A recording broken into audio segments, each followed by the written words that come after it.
दोस्तों बांग्लादेश भारत का मैच तो खत्म हो गया। बांग्लादेशी सुपरस्टार आप कह लें शाकिब अल हसन को उनके जर्नलिस्ट ने एक छोटा सा फेयरवेल दिया।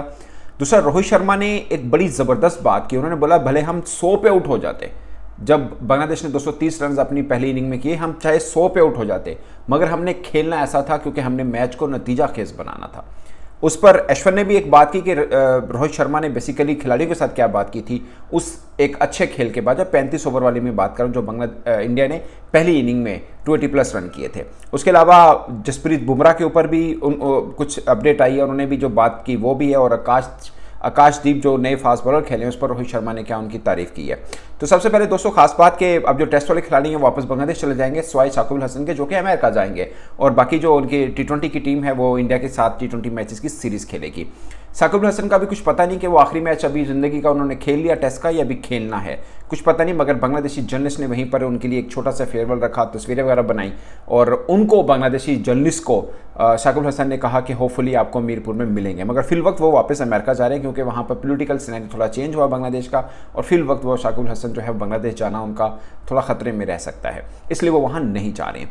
अब आते हैं दोस्तों प्रेजेंटेशन सेरेमनी में जब आए रोहित शर्मा तो उन्होंने बात की। उन्होंने बोला कि 230 रन जब बनाए तो हमारे ज़हन में ये नहीं था कि रन कितने हैं, हमारे ज़हन में ये था कि हमारे पास ओवर कितने हैं, हमने कितने खेलने हैं, क्योंकि मैच को किसी भी सूरत में ड्रॉ नहीं करना चाहता था।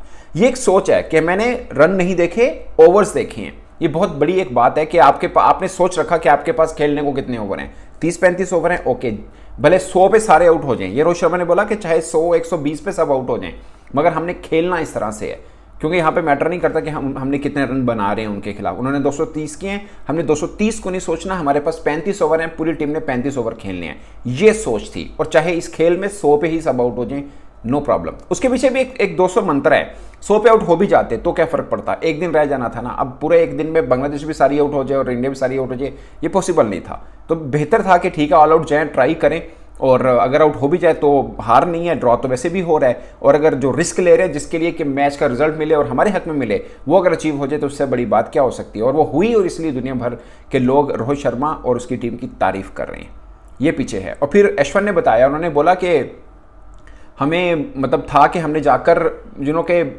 रोहित शर्मा ने बताया कि सबने खेलना है और जम के खेलना है। और चीज़ें लफ्जी बातों तक नहीं था रोहित शर्मा का कहना। वो जब पिच पे पहुंचे तो उन्होंने पहली बॉल पे छक्का लगाकर ये बताया कि वो जो बोल रहे हैं वैसा वो खुद भी कर रहे हैं और बाकियों को भी करना है। ठीक है, man by not only by words, आप मतलब अपने एक्शंस के साथ भी करके दिखाना है आपने, तो वो रोहित शर्मा ने कर दिखाया। अगेन जिसे बोलते हैं ना कि लीड फ्रॉम द फ्रंट, वो वाली बात होती है कि रोहित शर्मा अगर अपनी टीम को बोल रहे हैं कि किसी ने, अब मुझे ये टीम इंडिया की वो लग रही है जिसमें कोई नहीं होता कि 50 वाला है, कोई 100 करने के चक्कर में, कोई 50 करने के चक्कर में। उसकी वजह यह है कि कप्तान वैसा नहीं सोच रहा। कप्तान 49 के ऊपर भी छक्का अगर बॉल मिल जाए तो मारेगा, 99 पे भी मारेगा, इसलिए बाकी खिलाड़ी भी उसी चक्कर में ही है। कोई ऐसा नहीं है कि 90+ में आ गए तो रोक के खेल लें। जो टीम की स्ट्रैटेजी है वो खिलाड़ी की स्ट्रैटेजी है। उसकी वजह यह है कि कप्तान खुद वैसा कर रहे हैं, इस वास्ते ये टीम थोड़ी डिफरेंट टीम बन रही है और बन चुकी है एक्चुअल में।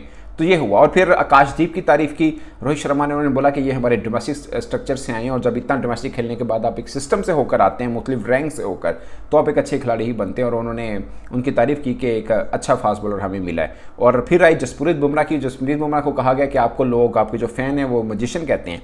उन्होंने बोला मुझे नहीं पता, मैं मतलब कि मुझे मैजिशियन कहते हैं या क्या कहते हैं, बट ये मैं है कि ये सब कुछ कहने में आसान है बट करने में बहुत मुश्किल होता है। और मैं हमेशा चैलेंजेस को पसंद करता हूँ कि उस पिच पे जहाँ पर फास्ट बॉलर को कुछ नहीं मिलता, मैं वहाँ पर मुझे बॉलिंग करने का मज़ा आता है कि मैं यहाँ पे अपना आप को दिखाऊंगा। बाज़ कंडीशन ऐसी होती है जहाँ पे बॉल रिवर्स नहीं हो रहा होता, फर्ज किया अगर ड्यू वाला फैक्टर आ जाए, तो मैं वहाँ पे अपने आप को चैलेंज लेता हूँ। मैं मुख्तलिफ क्रिकेटर से बातचीत करता हूँ कि यहाँ पर मैं क्या कुछ कर सकता हूँ।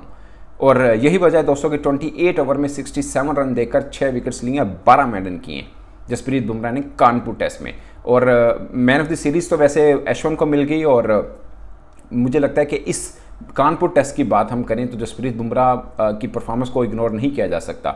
उन्होंने अपने लिए एक फास्ट बॉलिंग अटैक को ठीक तरह से लीड किया और इंडिया की उम्मीद बना के रखा। खासकर लंच से पहले आखिरी बॉल के ऊपर मुशफिक रहीम को जो बोल्ड क्लीन बोल्ड मारा, जिसको लोग मजाक से कह रहे हैं कि वो उनका बड़ा अच्छा ऑफ स्पिन था, मतलब स्लो डिलीवरी की शायद कटर था उनका, तो वो एक ख़ास विकेट थी। मुझे लगता है कि वो ख़ास विकेट थी। मगर ओवरऑल मुख्तलिफ आपको पैचेस के अंदर मुख्तलिफ चीज़ें ज़रूर मिलेंगी जो और हर चीज़ वजह बनी है कि टीम इंडिया ये टेस्ट मैच जीती। ऑफ कोर्स मुख्तलिफ चीज़ें मिलकर ही आप इस तरह का एक टेस्ट मैच जीत सकते हैं जिसको लोग हिस्टोरिकल विन भी कहते हैं, जिसको लोग इनक्रेडिबल विक्ट्री का नाम भी देते हैं।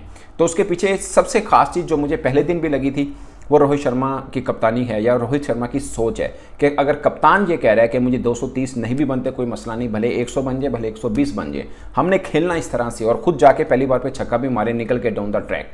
इसका मतलब ये हुआ कि खिलाड़ी सबको मैसेज आके पाई सोते उठो जो, लेकिन खेलना ऐसा है और नतीजा खेज बना के देखना है। और मुझे लगता है कि बेस्ट टीम बांग्लादेशी थी उनके लिए ये तजर्बा करने के लिए। बट आई गेस कि अब इंडिया की टीम वो बन चुकी है कि सामने अगर ऑस्ट्रेलिया, इंग्लैंड या कोई और टीम बड़ी भी होती तब भी वो इस तरह की हरकत ही करते। इस पर दोस्तों आप अपनी राय कमेंट बॉक्स में जरूर बताइएगा। मेरी तरफ से इतना ही, इजाज़त दीजिए, अल्लाह हाफिज़।